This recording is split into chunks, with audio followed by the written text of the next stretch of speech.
ప్రభువును రక్షకుడైన యేసుక్రీస్తు నామములో అందరికీ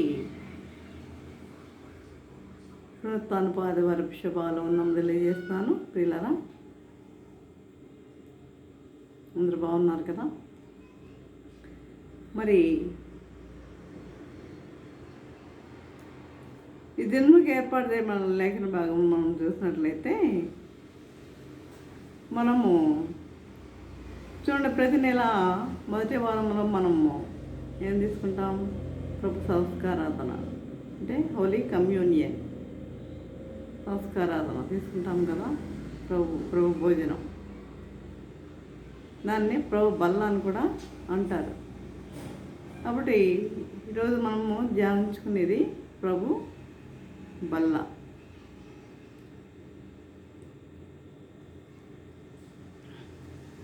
చూడండి, కొరింథీయులు రాసిన మొదటి పత్రిక 11వ అధ్యాయం 23వ వచనం నుండి, నేను మీకు అప్పగించిన దాన్ని ప్రభు వలన పొందితిని. ప్రభు అయిన యేసు తాను అప్పగింపబడిన రాత్రి ఒక రొట్టెని ఎత్తుకొని కృతజ్ఞతాస్తుతులు చెల్లించి దానిని విరిచి, ఇది మీ కొరకైన నా శరీరము, నన్ను జ్ఞాపకము చేసుకుంటుకై దీనిని చేయుడని చెప్పాను. ఆ ప్రకారమే భోజనమైన పిమ్మట ఆయన పాత్రను ఎత్తుకొని, ఈ పాత్ర నా రక్తం వలన అయిన కృత నిబంధన, మీరు దీనిలోని తాగినప్పుడెల్లా నన్ను జ్ఞాపకము చేసుకున్నట్టుకై దీనిని చేయుడని చెప్పాను. ప్రార్థన చేసుకున్నాం. పరిశుద్ధ ప్రేమగల తండ్రి, నీ పరిశుద్ధ పాదము స్తుతములేవా ప్రభా. తండ్రి, దొరకలైన ప్రభా, సజీవులు గొంతుని విధానం పెట్టినా మీకు వందనం తెలియజేసుకుంటున్నాం ప్రభా. తండ్రి, గడిచిన వారం నుండి తండ్రి ఈ వారం వరకు తండ్రి మమ్మల్ని సజీవులుగా ఉంచినాయన ప్రభా. నీ సన్నిధిలో నిలువబెట్టిన విధానం బట్టినైనా మీకు వందనం తెలియజేసుకుంటున్నాం ప్రభా. నాయన స్థుతులపై ఆసీనుడైన దేవ తండ్రి, నీకే వేలాది వందములు నాయన తండ్రి.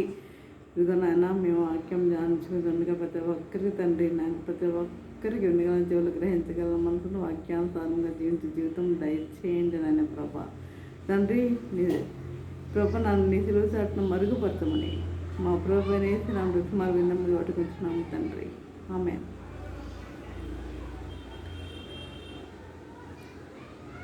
మొదటిది మనము ఏం చూద్దామంటే, ప్రభువును జ్ఞాపకం చేసే బల్ల. ప్రభువును జ్ఞాపకం చేసే బల్ల. అదే ఆ ప్రకారమే 25వ వచనం, ఆ ప్రకారమే భోజనమైన పిమ్మట ఆయన పాత్రను ఎత్తుకొని, ఈ పాత్ర నా రక్తము వలన క్రొత్త నిబంధన, మీరు దీనిలోనిది తాగునప్పుడెల్లా నన్ను జ్ఞాపకం చేసుకున్నట్టుకై దీనిని చేయుడని చెప్పాను. అంటే ఏంటి? అసలు మనము ప్రభు బల్లలో మనం పాలు పంచుకుంటున్నామంటే ఏమిటి అర్థం? అంటే మనం ప్రభుని మనము జ్ఞాపకం చేసుకుంటున్నాము. ప్రభుని మనము జ్ఞాపకం చేసుకుంటున్నామని అర్థం ప్రియులారా. కాబట్టి మరి మీరు దీనిలోని త్రాగినప్పుడెల్లా నన్ను జ్ఞాపకం చేసుకుంటే దీన్ని చేయండి. చూడండి, ఒక్కొక్క సంఘంలో అయితే నెలకి 2 సార్లు తీసుకుంటారు, కొంతమంది నెలకి 3 సార్లు తీసుకుంటారు, కొంతమంది ప్రతి వారానికి ఒకసారి తీసుకుంటారు. కాబట్టి కొన్ని సంఘాల్లో అయితే నెలకి ఒక్కసారి, అంటే ఫస్ట్ వీక్లో తీసుకుంటూ ఉంటారు. కాబట్టి ఎవరి యొక్క ఇష్టం వారిది. అంటే ఏంటి? దీన్ని చేయడం వల్ల తప్పేం లేదు. అంటే ఏంటి? మనం ఏం చేస్తున్నాం? ప్రభుని మనం ఏం చేస్తున్నాం? జ్ఞాపకం చేసుకుంటున్నాం, అంతే కదా. మరి ప్రతి వారం తీసుకోవడంలో కూడా తప్పులేదు. ప్రతి వారం కూడా మనము దేవుని యొక్క సన్నిధిలో మనము యొక్క ప్రభు బల్లలో చేయవేస్తే తప్పేముంది? ప్రభు బల్లలో మనము మరి ఉంటే మనం తప్పేముంది? ప్రభుని జ్ఞాపకం చేసుకుంటే తప్పేముంది?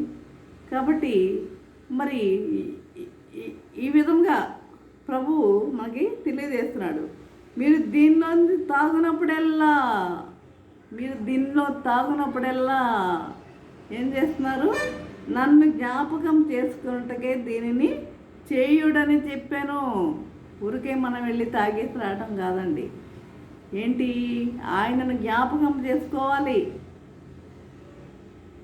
ఆయన ఆయన ఈ లోకంలో ఉండగా ఆయన చేసిన అద్భుత కార్యాలు, ఆశ్చర్య కార్యాలు, ఆయన మన కొరకే ఇచ్చిన రక్షణ, ఆయన మన కొరకే మరణించి తిరిగి లేచి మరి మృత్యుంజయుడే తిరిగి లేచిన ఆ ప్రభుని మనము ఏం చేయాలి? జ్ఞాపకము చేసుకోవాలి. ఆయన మన కొరకు పొందిన ఘోరమైన శ్రమలను మనం జ్ఞాపకము చేసుకోవాలి. జ్ఞాపకము చేసుకుంటకే దీన్ని చేయండి అంటున్నాడు. మరి మనం జ్ఞాపకం చేసుకోవద్దా? కాబట్టి వారానికి ఒకసారి తీసుకున్నా కూడా ఇది తప్పేమీ లేదు, తీసుకోవచ్చు. అది ఎవరి యొక్క ఇష్టం వారికి. కనుక ఈ విధంగా మరి మనము ఇది చేస్తున్నాము అంటే ఆయనను మనము జ్ఞాపకము చేసుకోండి అని ప్రభు మనకి తెలియజేస్తున్నాడు. అదే విధంగా ప్రభు మరణమును ప్రచురము చేసే బల్ల అంట. ప్రభు మరణమును ప్రచురము చేసే బల్ల. అదే కింద వచనంలోనే ఉంటుంది. 1 కొరింథీ 11:26 మీరు ఈ రొట్టెను తిని ఈ పాత్రలో నుండి త్రాగునప్పుడెల్లా ప్రభువు వచ్చే వరకు ఆయన మరణమును ప్రచురించుదురు. మీరు ఈ రొట్టెను తిని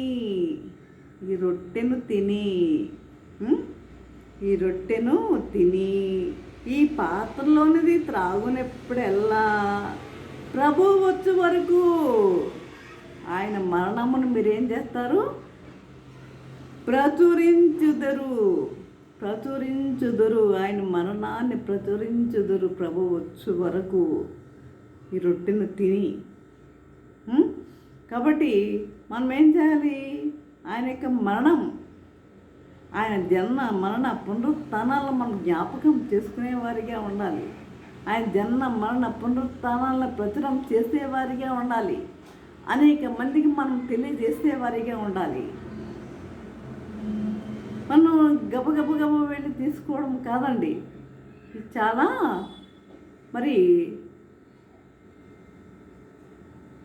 ముఖ్యమైన కార్యం.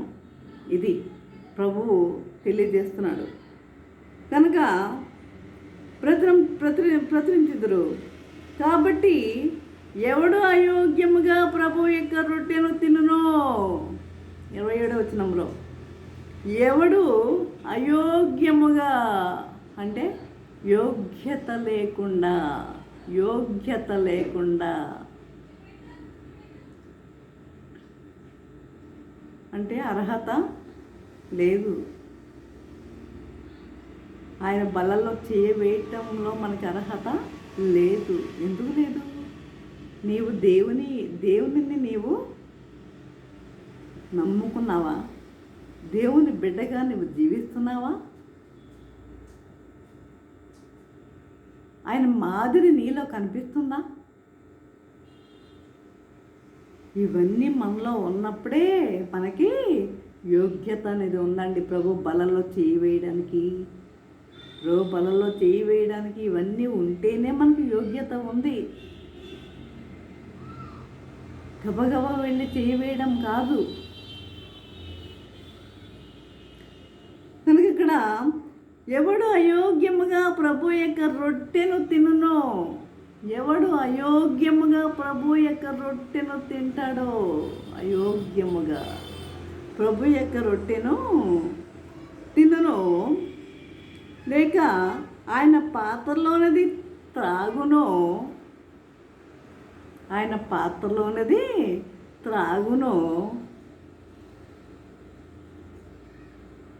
ఒకసారి ఎవరో ఒక దైవజనుడు చెప్పుకొచ్చాడు. అందరూ గబగబ వెళ్ళిపోయి ఇది చాలా బాగుంది, తీయగా ఉందని చెప్పి గబగబ వెళ్ళి తాగేయడం కాదు అని ఒక చిన్న ఉపమానం చెప్పుకొచ్చాడు. కానీ నాకు అది పెద్దగా నాకు గుర్తులేదు. ఒక దైవజనుడు చెప్పుకొచ్చాడు.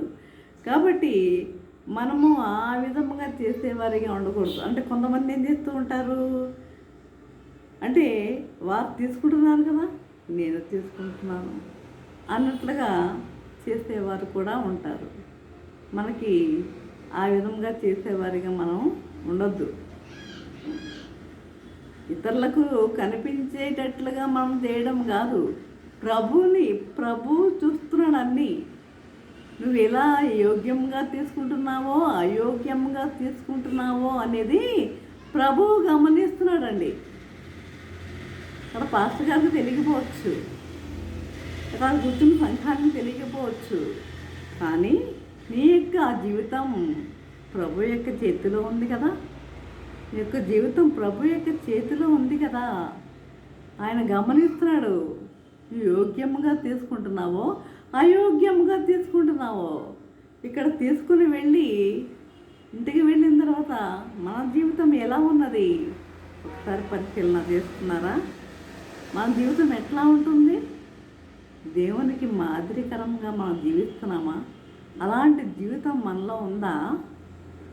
ఆ జీవితం మనలో ఉన్నప్పుడే, అలాంటి జీవితం మనం కలిగి ఉన్నప్పుడు మాత్రమే మనకి ఆ ప్రభు బల్లల్లో చేయి వేయడానికి మనకి అర్హత అనేది ఉంది. రైట్స్ అనేవి మనకు ఉన్నాయి. చెప్తున్నా కాబట్టి ఎవడు అయోగ్యముగా ప్రభు యొక్క రొట్టెను తిన్నును లేక ఆయన పాత్రలోనిది త్రాగును వాడు ప్రభు యొక్క శరీరమును గూర్చియు రక్తమును గూర్చియు అపరాధియగును. ప్రభు యొక్క శరీరమును గూర్చియు రక్తమును గూర్చియు అపరాధియగును అంటే నేరస్తుడవుతాడు, అపరాధి అవుతాడు. కనుక అదే చూడండి, హృదయ పరీక్ష చేసే బల్ల. మనం ఇప్పుడు రెండు బల్లల గురించి నేర్చుకున్నాం. ప్రభువుని జ్ఞాపకం చేసుకునే బల్ల, ప్రభు మరణంను ప్రచురం చేసే బల్ల, తర్వాత హృదయ పరీక్ష చేసే బల్ల. అదే కింద వచనంలోనే ఉంది, 28వ వచనం. కాబట్టి ప్రతి మనుష్యుడు తన్ను తాను పరీక్షించుకొనవలెను. అందుకంటారు కదా పాస్టర్ గారు, ఎవరికి వారు పరిశీలన చేసుకోండి, ఎవరికి వారు పరీక్ష చేసుకోండి అని. కాబట్టి ప్రతి మనుషుడు తన్ను తాను పరీక్షించుకొనవలెను. అలాగ చేసి ఆ రొట్టెను తిని ఆ పాత్రలోనిది త్రాగవలెను. ఎవరికి వారు పరీక్ష చేసుకోవాలి. నేను తీసుకోవడానికి యోగ్యత కలిగిన దాన్ని, నాకు కలిగిన వాడనా, నాకు అర్హత ఉందా లేదా, నేను అక్కడ నిలబడటానికి నాకు అర్హత ఉన్నదా లేదా అన్నది ఒక్కసారి జ్ఞాపకం చేసుకోవాలి. హృదయ పరీక్ష చేసుకోవాలి, మీ అంతరంగాన్ని పరీక్ష చేసుకోవాలి. మీ అంతరంగాన్ని పరీక్ష చేసుకోవాలి. మేము పరిశుద్ధంగా మేము జీవిస్తున్నామా లేదా, దేవుని బిడ్డలుగా జీవిస్తున్నామా లేదా. పేతురు రాసిన పత్రికలో అంటాడు కదా, నేను పరిశుద్ధుడినే ఉన్న ప్రకారం మీరును పరిశుద్ధులుగా ఉండండి అంటాడు. ఆయన పరిశుద్ధుడు. అదే విధముగా మనం కూడా ఎలా ఉండాలి? పరిశుద్ధత కలిగి ఉండాలి ప్రియులారా. పరిశుద్ధత, పవిత్రత ఇవన్నీ మనలో ఉండాలి. ఇవన్నీ మనలో ఉండాలి, ఇవన్నీ కలిగి ఉండాలి. కాబట్టి ప్రతి మనుషుడు తన్ను తాను పరీక్షించుకొనవలెను. ఏంటి పరీక్షించుకునేది? నీ హృదయాన్ని పరీక్షించుకో, నీ హృదయాన్ని పరీక్షించుకో, నీ హృదయాన్ని, నీ అంతరంగాన్ని పరీక్షించుకో. నువ్వు చేసే పనులు ఏమిటో పరీక్షించుకో, నీ తలంపులు ఏమిటో పరీక్షించుకో, నువ్వు చేసే క్రియలు ఏమిటో పరీక్షించుకో. ఇవన్నీ దేవునికి సమ్మతమా? ఇవన్నీ దేవునికి సమ్మతమైనవా? Okay, all right. దేవునికి సమ్మతమైనవి అయితే ఖచ్చితంగా నీవు దేవుని బిడ్డవే. దేవునికి సమ్మతమైనవి అయితే ఈ క్రియలు జాగ్రత్త సుమా. ఈ క్రియలు తలంపులు,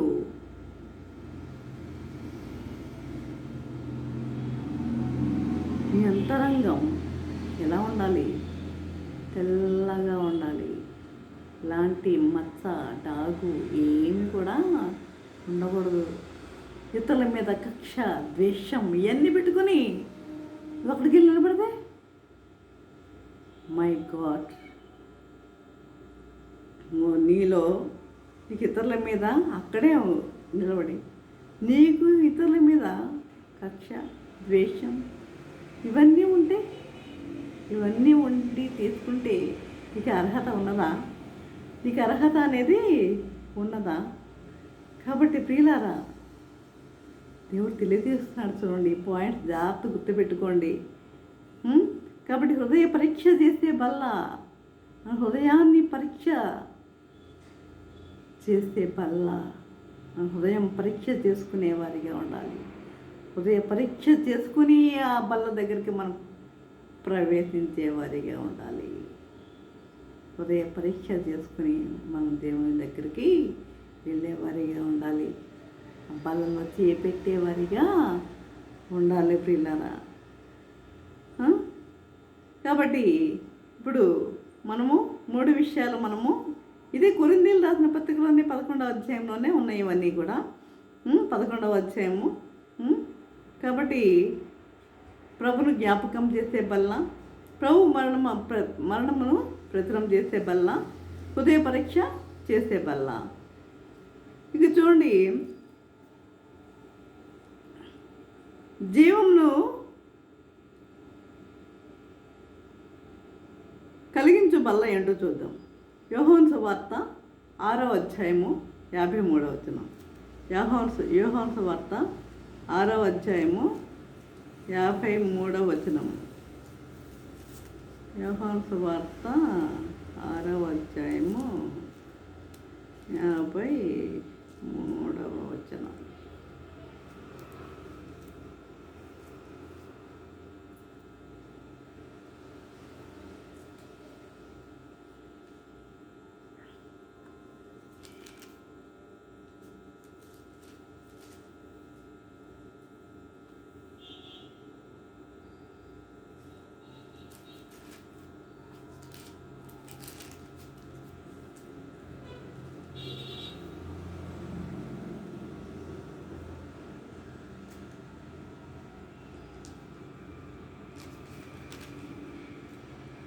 ఓకే, చూడండి 53వ వచనం.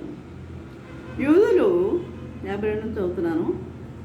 ఈయన తన శరీరం ఎలాగూ తిననీయగలని ఒకరితో ఒకడు వాదించిరి. కావున యేసు ఇట్లనెను, మీరు మనుష్య కుమారుని శరీరం తిని ఆయన రక్తం త్రాగితేనే కానీ మీలో మీరు జీవం గలవారు కారు. మనుష్య కుమారుని శరీరము తిని ఆయన రక్తం త్రాగితేనే కానీ మీలో మీరు జీవం గలవారు కారు. నా శరీరము తిని నా రక్తము త్రాగువాడే నిత్య జీవం గలవాడు. నా శరీరము తిని నా రక్తం త్రాగువాడే నిత్య జీవము కలవాడు. అంత్యదినమున నేను వారిని లేపుదును. నా శరీరము నిజమైన ఆహారమును నా రక్తము నిజమైన పానమునై ఉన్నది. నా శరీరము నిజమైన ఆహారమును నా రక్తము నిజమైన పానమునై ఉన్నది.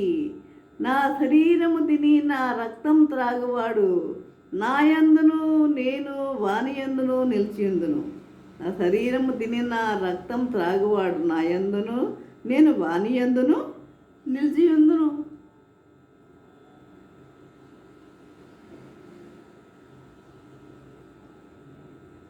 జీవము గల తండ్రి నన్ను పంపిన గనుక నేను తండ్రి మూలముగా జీవించుతున్నట్లే నన్ను తినవాడును నా మూలముగా జీవించును. ఇదే పరలోకము నుండి దిగి వచ్చిన ఆహారం. పరలోకము నుండి దిగి వచ్చిన ఆహారం. ఇది యూదులకు అర్థం కాలేదు. ఈ శరీరము రక్తము అంటే వారికి అర్థం కాలేదు. అది చెప్పాలంటే అది ఇంకో మెసేజ్ అవుతుంది. కనుక మరి మన ఇంతవరకు ఈ బల్ల గురించి మనం ధ్యానించుకుంటున్నాం కనుక మరి జీవము గల తండ్రి నన్ను పంపాను కనుక నేను తండ్రి మూలంగా జీవించుతున్నట్లే నన్ను తినవాడును నా మూలంగా జీవించును. ఇది పరలోకం నుండి దిగి వచ్చిన ఆహారము. పితరులు మన్నాను తినియు చనిపోయినట్టు కాదు. పితరులు మన్నాను తినియు చనిపోయినట్టు కాదు. ఈ ఆహారం తినవాడు ఎల్లప్పుడూ జీవించునని నిత్యముగా మీతో చెప్పుచున్నాను నేను. ఈ ఆహారం తిన్నవాడు నిత్యము జీవించునని మీతో చెప్పుచున్నాను నేను.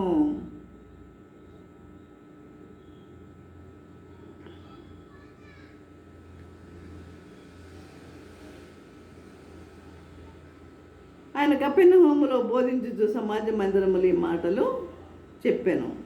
కాబట్టి నా రక్తం తిని నా రక్తము త్రాగవాడే నిత్య జీవము గలవాడు.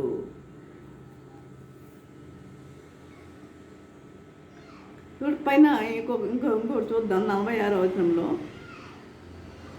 అదే 6వ అధ్యాయము 46వ వచనంలో, దేవుని యొద్ద నుండి వచ్చిన వాడు తప్ప మరి ఎవడనూ తండ్రిని చూచి ఉండలేదు. ఈయనే తండ్రిని చూచి ఉన్నవాడు. విశ్వసించువాడే నిత్యజీవం గలవాడు. జీవాహారమును నేనే. మీ పితరులు అరణ్యంలో మన్నాను తిన్నను ఏమయ్యారు? చనిపోయారు. మన్నాను తిన్నని వారు చనిపోయారు. దీన్ని తినవాడు చావకుండానట్లు పరలోకము నుండి వచ్చిన ఆహారం ఇదే. ఎవరు ఆహారము? ఆయనే. పరలోకం నుండి దిగి వచ్చిన ఆహారం ఇదే. పరలోకం నుండి దిగి వచ్చిన జీవాహారమును నేనే. ఎవడైనా ఈ ఆహారం భుజించితే వాడెల్లప్పుడూ జీవించును. ఎవడైనా ఈ ఆహారమును భుజించితే వాడెల్లప్పుడూ జీవించును. మరియు నేను ఇచ్చు ఆహారము లోకమునకు జీవము కొరకైన నా శరీరమే అని మీతో నిత్యముగా చెప్పుచున్నాను నేను. కనుక ఈ విధంగా ప్రియులారా, మరి ప్రభు బల్ల గురించి మనం ఈరోజు ధ్యానించుకున్నాము. ప్రభు బల్ల. కాబట్టి ప్రభు బల్ల అంటే ప్రభువును జ్ఞాపకం చేసే బల్ల. ప్రభువును జ్ఞాపకం చేసే బల్ల అంటే మనం ఏం చేయాలి? అక్కడికి వెళ్ళినప్పుడు మన ప్రభు వెంటనే గుర్తుకు రావాలి. అంటే అక్కడికి వెళ్ళినప్పుడే కాదు, ఎప్పుడూ ఆయన మన మనసులో ఉండాలి. అసలు నిత్యం ఆయన మనలో ఉండాలి. నిత్యం ఆయన మనలో నివసించాలి. మన హృదయంలో ఆయన నివసించే వారిగా ఉండాలి. కనుక ఆ ప్రకారమే భోజనమైన పెంబడి ఆయన పాత్రను ఎత్తుకొని, ఈ పాత్ర నా రక్తం వల్ల ఆయన కొత్త నిబంధన, మీరు దీనిలో తాగినప్పుడల్లా, మనం తాగుతున్నాం కదా, దీనిలో తాగినప్పుడల్లా ఏం చేయాలి? నన్ను జ్ఞాపకం చేసుకుంటే దీన్ని చేయండి. నన్ను జ్ఞాపకం చేసుకోండి. తాగేసి రావడం కాదు, మనం ఏం చేయాలి? జ్ఞాపకం చేసుకుంటే దీన్ని చేయండి అంటున్నాడు. జ్ఞాపకం చేసుకుంటే దీనిని చేయండి. ప్రభుని జ్ఞాపకం చేసుకుంటున్నామా? లేకపోతే ఒక సండే ఎవ్రీ మంత్ ఫస్ట్ వీక్లోనే కదా మనం తీసుకునేది. అప్పుడే ఆ రోజే మనం జ్ఞాపకం వస్తున్నాడా? మనం ఎప్పుడో ఎవ్రీ వీక్ మనం దేవుని సన్నిధికి వెళ్తూ ఉంటాం అనుకోండి. వెళ్తూ ఉన్నా మరి మనము దేవునికి అనుగుణంగా మనం జీవిస్తున్నామా? దేవుని బిడ్డలుగా మనం జీవిస్తున్నామా అని క్వశ్చన్ మార్క్ ఎవరికి వాళ్ళు వేసుకోవాలి. అంతే. మిమ్మల్ని ప్రశ్నించే అధికారం మాకు లేదు, కానీ క్వశ్చన్ మార్క్ ఎవరికి వాళ్ళు వేసుకునే వారిగా ఉండాలి. అదే మీరు ఈ రొట్టెను తిని ఈ పాత్రలో త్రాగినప్పుడల్లా ప్రభు వచ్చే వరకు ఆయన మరణమును ప్రచురించుదురు. ఈ రొట్టెను తిని ఈ పాత్రలో త్రాగినప్పుడల్లా ప్రభు వచ్చే వరకు ఆయన మరణమును ప్రచురించుదురు. కాబట్టి ఎవడు కూడా, నేను చెప్పేది ఒకే మాట, అయోగ్యంగా తీసుకునవద్దు. మెయిన్ పాయింట్ ఇది. అయోగ్యముగా తీసుకొనవద్దు. అయోగ్యముగా ప్రభు యొక్క రొట్టెను తినును లేక ఆయన పాత్రలోని త్రాగును వాడు ప్రభు యొక్క శరీరమును గుర్చి రక్తమును గుర్చి అపరాధియగును. అయోగ్యముగా తీసుకొనవద్దు.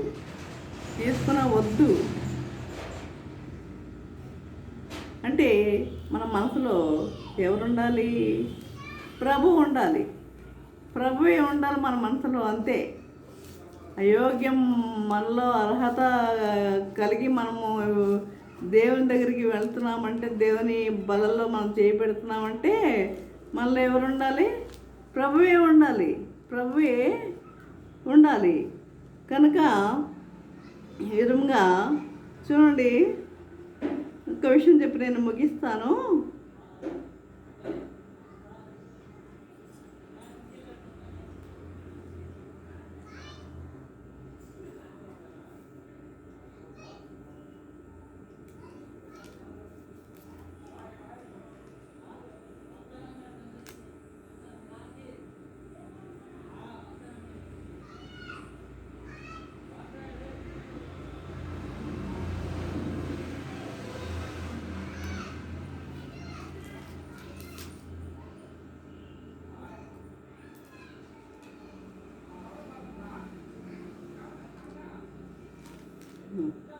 చాలు.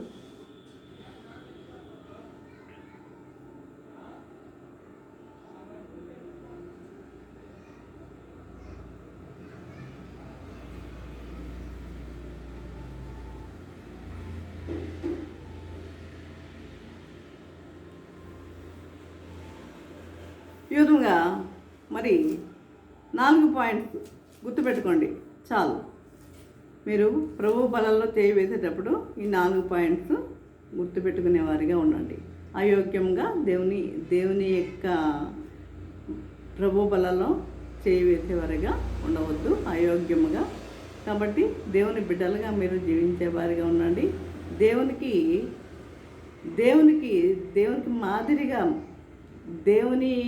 చూడండి, దేవుని మాదిరిగా మనం జీవించేవారిగా ఉండాలి. మన బ్రతుకులు అంటే పౌలు భక్తుడు చెప్తాడు కదా, నేను క్రీస్తును పోలి జీవించిన ప్రకారం మీరు నన్ను పోలి జీవించండి అంటాడు కదా. అంటే ఆయన క్రీస్తును పోలి జీవిస్తున్నాడు కాబట్టి మీరు నన్ను పోలి నడుచుకోనండి అంటాడు. మరంటే ఆ విధంగా చెప్పిన వాళ్ళు అసలు ఎవరన్నా ఉన్నారా? లేరు. మరి ఆ విధంగా మనం జీవించగలుగుతున్నామా? మనము జీవించగలుగుతున్నామా? నేను కూడా వేసుకుంటున్నా క్వశ్చన్, మిమ్మల్ని కాదండి. మనం అలా జీవించగలుగుతున్నామా? ఎవరు ఆ విధంగా చెప్పింది ఎవరు? ఆయన ఒక్కడే చెప్పగలిగాడు. అంత కష్టపడ్డాడు. ఎన్ని మిషనరీలు ప్రయాణం చేస్తాడు ఆయన, ఎన్ని పత్రికలు రాస్తాడు ఆయన. ఈరోజు నేర్చుకుంటున్నామంటే అవే కదా. ఆయనకి చూడండి, ఆయనకి కూడా ఒక వ్యాధి ఉండేది. ఏంటంటే గ్లకోమా అంట. గ్లకోమా అనే కంటి వ్యాధి. అంటే ఆయన మాట్లాడుతున్నప్పుడు కళ్ళ నుండి నీళ్ళు, అంటే ప్రసంగించేటప్పుడు కళ్ళ నుండి నీళ్ళు వచ్చాయట. కళ్ళ నుండి నీళ్ళు వచ్చాయంట. అది రకమైన కంటి వ్యాధి అనమాట. అంటే ఆయన ఎప్పుడు కర్చీఫ్ని పెట్టుకొని రుద్దుకునేవాడు.